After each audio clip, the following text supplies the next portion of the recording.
Hi guys, Crystal with Bible Paintshop here, and I just wanted to hop on and show you the features and everything you want to know about the new Essential Series Bible. So we're just going to hop right in. You're going to click on GoodNotes, and if you are brand new and you have never opened GoodNotes before, you will be brought to a screen similar to this, but it won't have any uploads. It'll say new with a plus icon. So I'm going to go ahead and show you how to import that. I do not recommend using the Open in GoodNotes feature when you download the files because GoodNotes has an issue with that sometimes. It's well known in the planning community, and I don't know if it has to do with having a lot of pages because the file size on these is small. It's between 9 and 10 megabytes depending on the Bible. I don't think any of them actually go above or to 10 megabytes, but they're somewhere between 9 and 10 megabytes. So pretty small file size. Now, you will click the new icon and click import, and you'll find the Bible that you want to import. You will click it and you'll hit done, or you'll click it and it'll go ahead and start uploading it. I'm not going to do that to save us some time because I already have them here, but GoodNotes does take a second to upload. It's not horribly long, but it does take a second, and I'd like to save us some time. So I'm going to go ahead and hop in. This Bible comes in dot grid and blank versions.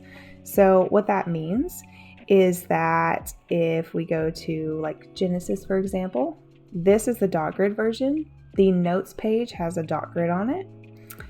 And if we go to the blank, it is blank. This is great for adding stickers, templates, text. I gave you both options. I didn't give you a lined option because everybody has different size handwriting. I didn't want to limit anyone's note taking. So, because that's a big reason why I went digital, is that standard traditional Bibles, I would run out of space to take notes. And I will show you later how digital, you don't really run into that problem because you can always resize your notes. We're just going to go ahead and move along. To use your hyperlinks, you notice that I clicked around to navigate. So if your hyperlinks aren't working, don't panic. It means that you're in edit mode, okay? So if you can see this toolbar right here, you are in edit mode. And the reason that links don't work in edit mode is you wouldn't want to accidentally click one while you're writing or highlighting. And so it's actually a pretty good feature, but it can be a little annoying sometimes. But to get your links to work, you're going to click the pin with the slash icon. That got rid of the toolbar, and that lets you know you are now in read mode. So now if I click the binding, it takes me back to the table of contents. If I click on a book, it'll take me there, and then the chapter will take me to the chapter. So that is how you get your links working if you're having any issues. Okay, so moving on to the navigation and the features of this Bible. So if I go to Genesis chapter 1, the first way that you can get back to your table of contents is to click the book binding. That will take you back to the table of contents. You have your Old Testament, New Testament, blank pages, reading plan, and your index here. So if you click the book binding, that'll get you back here. Now we're going to go ahead and go back to Genesis 1. And if you click Genesis or whatever book name that you're in, it'll always be right over here. If you click that, it's going to take you back to your chapter selection page. This is where you can choose which chapter you want to be in. So if you were in Genesis 1 and you wanted to hop to Genesis 17, you wouldn't have to click the binding, click Genesis, click the chapter. You just click Genesis and then click chapter 17 and it will take you there. So the binding takes you back to your table of contents, and Genesis or the book name will take you back to the chapter selection page. And these features are the same across all of my Bibles except the Budget Bible, because the Budget Bible doesn't have a chapter selection page because the books are linked but the chapters are not. So other than that, my standard, noted, and essential series, this is how that navigation works. So moving on to the features. If you come over here to the top left, you will see your table of contents, topical index, blank pages, and your reading plan. And so it's pretty self-explanatory. This is going to take you back to your table of contents. So you have another option, and this is going to take you to your topical index. And the topical index is sorted alphabetically. So you're just going to think of the topic that you want, and then you're going to click the letter that it starts with. So for women, you would click W, and then here, all of these are linked. So this will take you to Luke chapter 1, and then you can get back there by clicking your topical index. So that's how it works. And not all the pages are full, and depending on the letter like X and Z, they may be blank because I didn't have any topics to go in there. But of course, if you think of some, you can write them in. However, they won't be linked. So that's the topical index. All right, so now we're going to do the blank pages, and that is your third little icon over here. So I'm going to click it, and this Bible comes with blank, dot grid, lined, and a blank topical index page. So these verses won't be linked, of course, but you can copy and paste this page in between any of these pages. So I'm going to go ahead and show you that. This is how you copy and paste pages. So if you need a blank, a lined, whatever page you need, it's the same process. So I'm going to come up to the three dots, and I'm going to choose copy page. It's going to take a second, and then I will copy it. And now let's say I want to do a favorites. So I'm going to go to the F, and I'm just going to choose where I want it to be. So it would fall between these two, and I'm going to click the plus with the page icon in the top right, and I'm going to choose paste page. And that's going to paste it directly after this one. And that's my favorite method for copying and pasting. I find it so much easier than any other method and works like a charm. So moving back to the tabs, your last one would be reading plan, which you can also access right here. So I'm just going to go ahead and do that. Now you'll notice that this is small, and I did it that way so that I could fit from Genesis to Revelations and all the chapters on one page. But you just zoom in and you grab your highlighting tool, and you can just highlight the verses that you want to highlight. And you can also highlight individual for, like, if you're reading one chapter in this book and one chapter in another book, you can just highlight one at a time. So that is our reading plan, which you can get to from anywhere in the Bible, right here where it says reading plan, the last tab there. Okay, so now I'm going to show you your info page. So if you go to the table of contents and you swipe one, then you will get to your help and info page. This has your hex codes if you want to match up to your Bible with your pens and your highlighters. This has recommended programs, the navigation, and also, just in case you forget, this is how you operate your links. So you'll click the book, that'll take you to your chapter selection page. You'll click a chapter number, that'll take you to your chapter, and you click the book name, and that will take you back to your chapter selection page. It also has a preview of the topical index and your blank pages here, and of course a link to my website for any more help or products or anything like that. Moving on to the study inserts, which I'm super excited about, and I hope that you guys all are too. I'm going to show you how they work, how to use them, how to add your study insert spaces as well, because you don't have to just use these colors. I did this here so that it could save space, because if they're already flattened into it, then each individual photo is not taking up space. Now, I've never run into issues with space, but if you do have an iPad that has 32 gigabytes, that may become an issue at some point, but you can always export it as a PDF, compress it, and then pull it back in, because that flattens all of your images down, kind of like this already is. So that's a tip for if you need to make some space. Okay, so bringing your study inserts in. Now, I highly recommend that you have your Files app in your dock, but if you don't, I will show you another method in just a moment. But if you do, you can click and hold and then drag, and then I'm going to find my study inserts, and then I'm just going to click and hold and then drag it in. Now, these are high resolution so that they don't pixelate, so they may pull in at a larger size and you may have to resize them.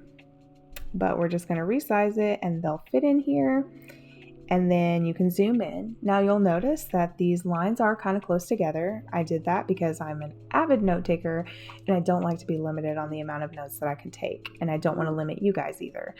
So you can zoom in, and even if you have big bubbly handwriting like I do, then you can write here with no problems. So that is how you bring them in if you have your Files app in your dock. And then to get rid of this, I'm just going to move it to this side by tapping the three dots and then dragging. And then I'm just going to fling it over. And I did that with the three dots as well. Okay.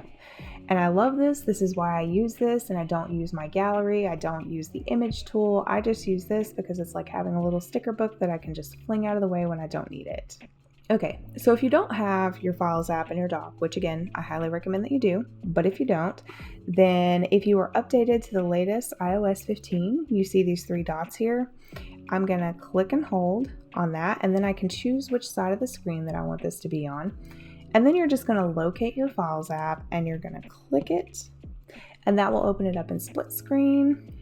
And then we're just gonna move it over to the side, and it's the same thing here. You just click and drag and then resize, and that brings it in for you. I don't particularly care for this method because then when I go to drag this off and close it, I can't just swipe it back out. I have to go through that process again. So I do prefer just having it over like as a pop out because I have quick and easy access to it. So that is how you can bring in your inserts, and it is the same way with the spaces. And I'll kind of show you what you can do with those.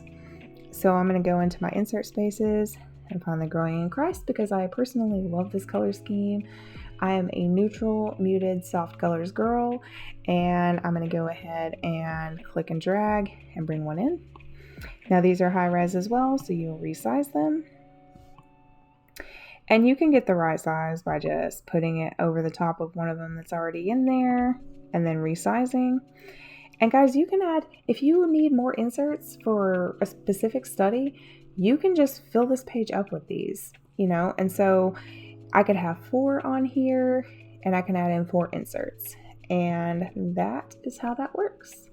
And then if I wanted to put a template on top of it, then I'm just going to go back and click into the study one, and let's do context is key, which is one of my favorite ones because remember guys, when we are reading in the Bible, we are reading in context. Yes, we are. So there we go. And I am excited about these guys, and I have a lot more ideas and a lot more of these that I want to bring to you. So I hope that you're as excited as I am. I know based on feedback that a lot of you really are, and that makes me really excited because I love to study the word and I love to study it in depth, to really stop and think about what it's saying, to stop and say, hey, who is God in this passage? Especially if you're getting stuck. If you didn't get anything from a passage, now you're not going to get a revelation every single time. But if you didn't get anything from a passage, go back and look for repeated words. Like I do have that in a closer look here. It's got a place for cross references, repeated words, and your notes. Because maybe sometimes we're busy, our mind's in another place, we're not catching everything that we would like to. And so I think it's good to look for repeated words and to also go back and say, if nothing else, who is God in this passage? Because a lot of times in every passage, you're going to find out a little bit about God. Was he faithful during this? Was he righteous judgment? Like, what was God in this? And so that helps us to grow. Like, we really want to engage with the word. And that was the point of these inserts. So I hope you guys love them, and there will be many more to come. One last word on these inserts. They will work in any of the Bibles that I sell. They will work in the ones that have columns on the side and like the budget and the standard, and they will definitely work in the noted. The only difference between the noted and the essential series is these already have the spaces for inserts and the style. So the font and the layout is a little bit different in this one. But if you already have the noted and you don't want to purchase an entire new Bible, these inserts are available as individual packs in my shop, and they come with all their different color schemes as well. However, this Bible does come with all 3 of the currently available packs, which is Finding God, Growing in Christ, and Bible Study Volume 1. And I did Bible Study Volume 1 because I plan on there being multiple volumes on that specific one.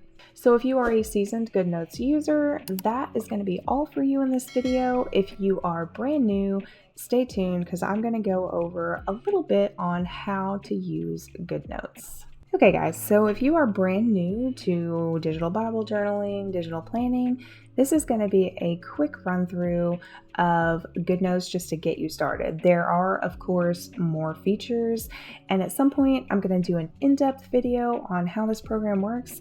but honestly, it's pretty intuitive, but we're just going to jump right in.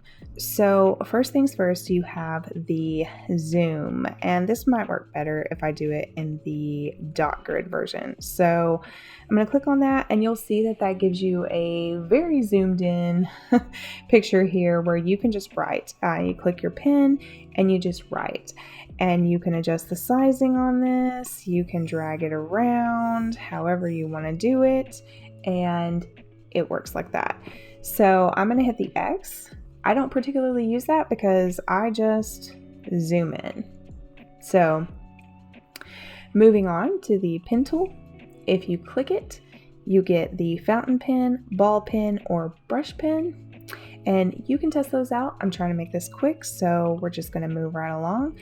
You have draw and hold, snap to other shapes, and fill color. So with the draw and hold, it just means you're just going to get your shapes if you hold. So if I draw a circle and I hold, then I'm going to get a circle. And if you don't want that fill, you can go to the eraser and just tap in the middle, and that gives you just your shape. And if you don't want the outline, but you want the highlight, so like if you wanted to make a shape highlight, then you would just click the undo button, and that gives you just the shape, okay? So that's how the pen tool works, and we're going to move right along to the eraser tool. If you click on it, which if you click on any of these, you get the menu options. So you have the option to erase the entire stroke, erase highlighter only, clear the page, and auto deselect. Auto deselect, when selected, will take you back to your last tool that you were using automatically after you use the eraser. Erase entire stroke is going to erase the entire line, okay? But if you don't want that, because sometimes you're not going to want that, then you will deselect that, and then you can get a more precise erase. So that is how that works. And erase highlighter only is pretty typical. If you had writing or images in highlighter and you erased with that selected, it would only erase the highlighter. Moving along to your highlighter tool. And one thing I forgot to mention about the pen tool, with the pen tool, the highlight tool, and the text tool, you're going to have some extra options over here, and they will include color and size. So it's the same with the pen tool. See, you have 3 favorites and 3 sliders. If you click, you can slide it, and that's your pen thickness. If you click on the colors, you'll have presets. Some of these are custom, so you may not have them, but you'll have some colors here that it comes with standard. And then you can go to custom, and you have a color picker, and then you have a wheel. If you click the wheel, I don't know if you saw how I got there right here. If I click that, I can go back and forth between the two. You can insert hex codes like the ones that are included in this Bible, so you can match. And then if you have a color that you like, you can hit the plus, and it will add it to your presets. Now if I click edit, then I can tap on a color and I can hit remove. I can long press and move them around, and then I'm going to click done. And so that works with the pen and the highlighter tool specifically. So with your highlighter, it is less opaque, and you can click and hold to get a straight line, but you don't have to. As long as your line is relatively straight, it'll snap. If your line's kind of like this, it's not going to do it. I guess it thinks you're drawing, and so it doesn't. All right, we're going to go ahead and erase these guys. Your eraser tool does come with some different sizes here as well. We're going to move on to the shape tool, which honestly, since they've incorporated the hold to snap, I don't find that I ever really use this, but it's the same concept. You have 3 colors and you have sliders here, and it's essentially a pen tool that's just going to automatically make shapes for you without having to hold. So it's the same concept if you want to clear the fill, and it's the same concept if you want to clear the stroke, and that is your shape tool. Moving along to your lasso tool, which is just a selection tool. You'll hear about this a lot. A lot of people compare GoodNotes to other programs based on the lasso tool, and I don't blame them. It's awesome. So again, if we click it, we're going to get the menu, and you can choose to select only handwriting, images, or text boxes. Whatever is selected is what it's going to select. So if you don't want to move images, then you will deselect images. If you don't want to move text boxes, you will deselect that. So GoodNotes doesn't offer layers, so this is a lot of how you have to move things around. You get used to it, and honestly, most programs don't have layers, so it's not really that big of a deal, but I do wish GoodNotes would implement a lock feature. It's on my wish list. Okay, so how this works, I will show you in a moment, because we are going to go ahead and we're going to drag in some more study inserts. And if you don't know how I'm doing all of this, go back and watch the beginning of this video, because I go over how to do all of this. So I'm just going to go ahead and pull in my book summary here, and I'm going to resize it and stick it in the inserts space. And then I'm just going to get rid of this guy. And then we are just going to go ahead and add in some notes. And I'm going to move this size down a little bit. And I'm just going to write notes. And we're going to go ahead and pull in some washi. So this is going to give us a good time to talk about the cropping feature. So you'll notice this is just one flat image. I just didn't really feel like pre-cropping it for myself. And so I'm just going to tap it. So if I have the image tool selected, I can just tap, okay? And I'm going to hit crop, and I have two options: freehand and rectangle.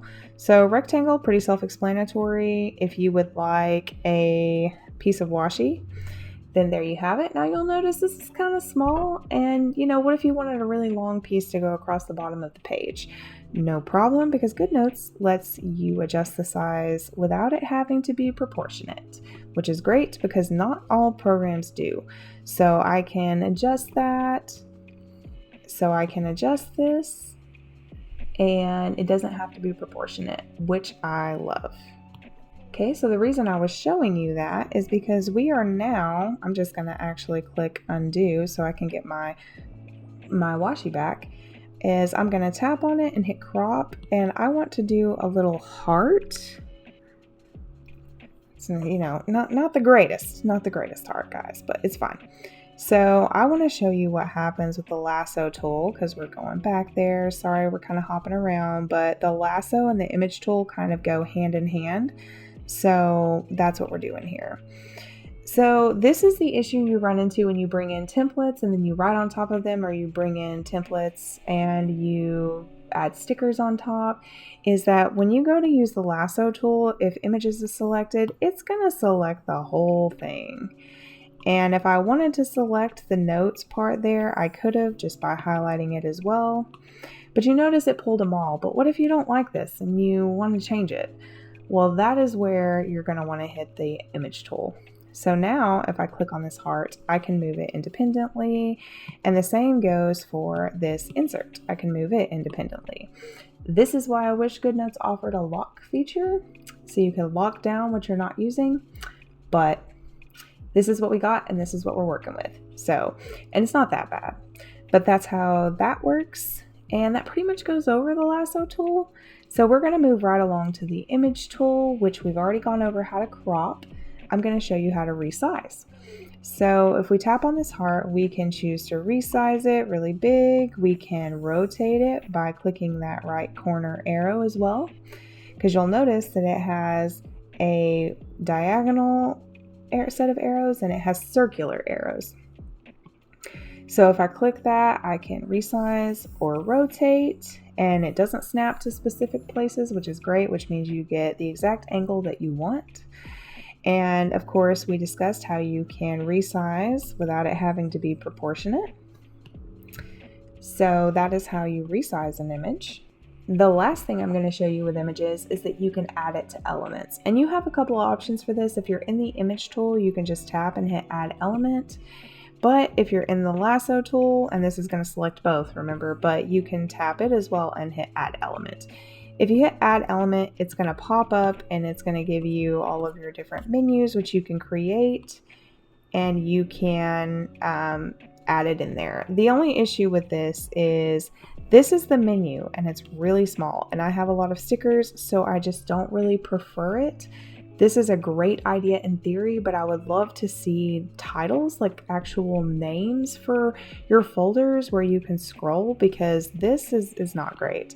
And even when I put it in split screen mode, they don't get any bigger. So it's hard. It's hard to navigate. So I don't prefer it, basically. I prefer the Files app method, but that is personal preference. So going back into the elements, if you just find one that you like, you can just click it and it comes in. The other issue I have with elements is that my Bible inserts, I save them at the size that they fit here, but then when I click them, they come in either too small or too big. They don't save as the size that you had them on the page. I'm not sure why, and that's another reason why it's just not my favorite thing.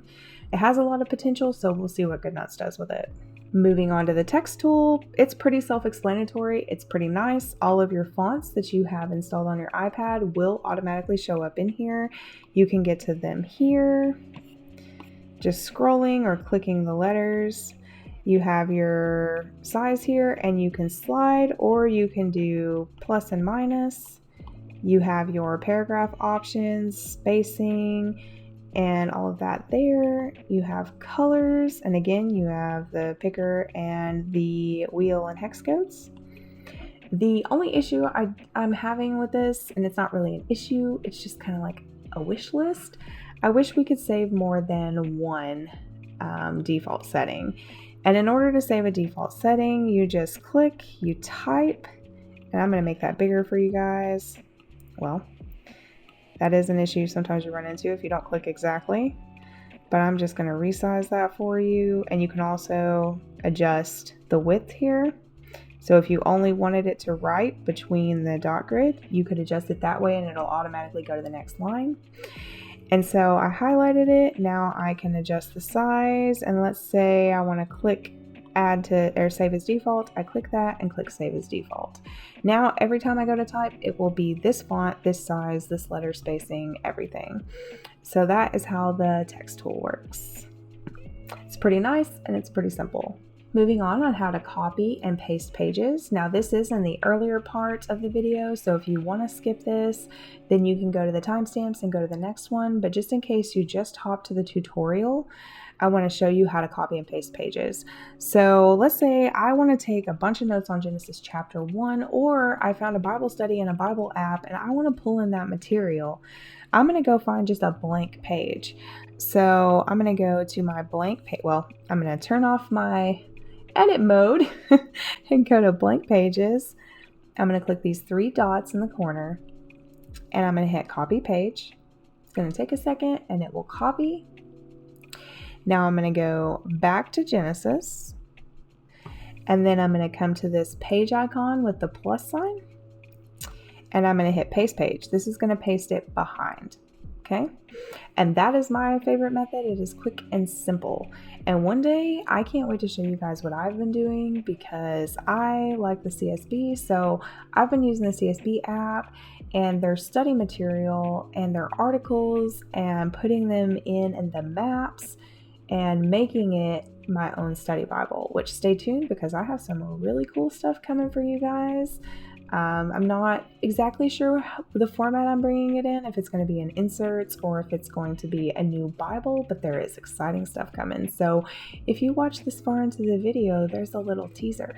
Okay, another cool feature, if you hit the three dots, is add this page to outline, and you can name it. So I'm just going to name it TOC for table of contents. Now, obviously you don't need to do that because it's linked, but I'm going to click add.